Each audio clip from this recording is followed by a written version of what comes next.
Hi hello welcome to Siya's creations എറ്റ്യൂസ് stitch and tricks. ഒരു embroidery design work ചെയ്യാൻ പോവാണ്. അതിനായിട്ട് നമ്മൾ ആദ്യം ഓൺലൈനിൽ നിന്ന് ഡിസൈൻ സെലക്ട് ചെയ്തിട്ട് നമ്മൾ കമ്പ്യൂട്ടർ എംബ്രോയ്ഡറി ഫയലായിട്ട് മാറ്റി അതിനുശേഷം നമ്മളത് മെഷീനിലേക്ക് കൊടുക്കുകയാണ്.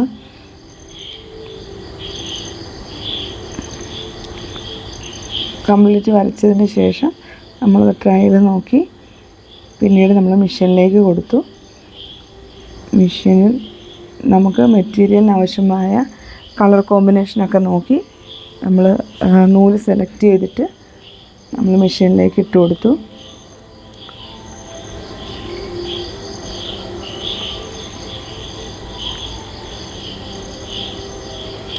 സ്റ്റിച്ച് ഏകദേശം കംപ്ലീറ്റ് ആകാനായിട്ടുണ്ട്.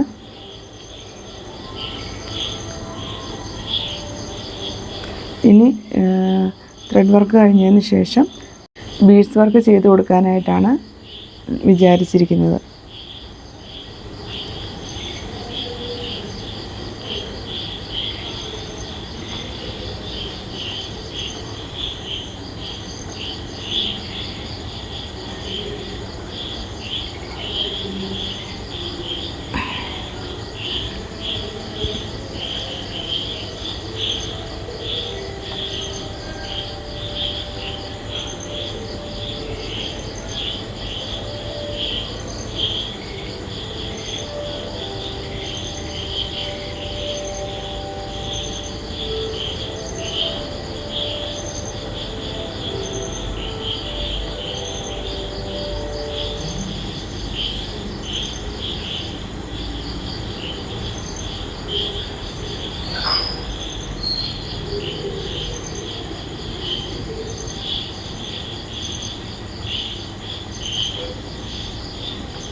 വർക്കിൻ്റെ ഫൈനൽ റിസൾട്ട് ഇങ്ങനെയാണ്.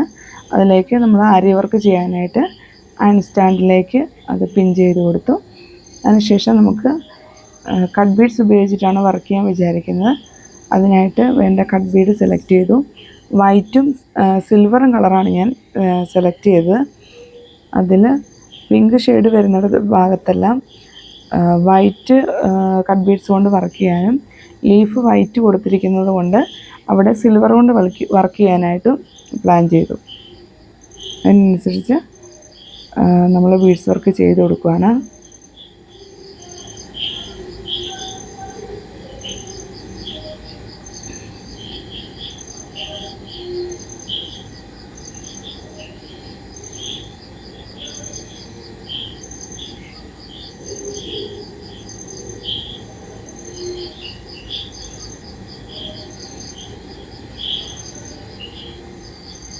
ബീഡ്സ് വർക്ക് ചെയ്ത് കൊടുത്തതിന് ശേഷം ഫൈനൽ റിസൾട്ട് ഇങ്ങനെയാണ്.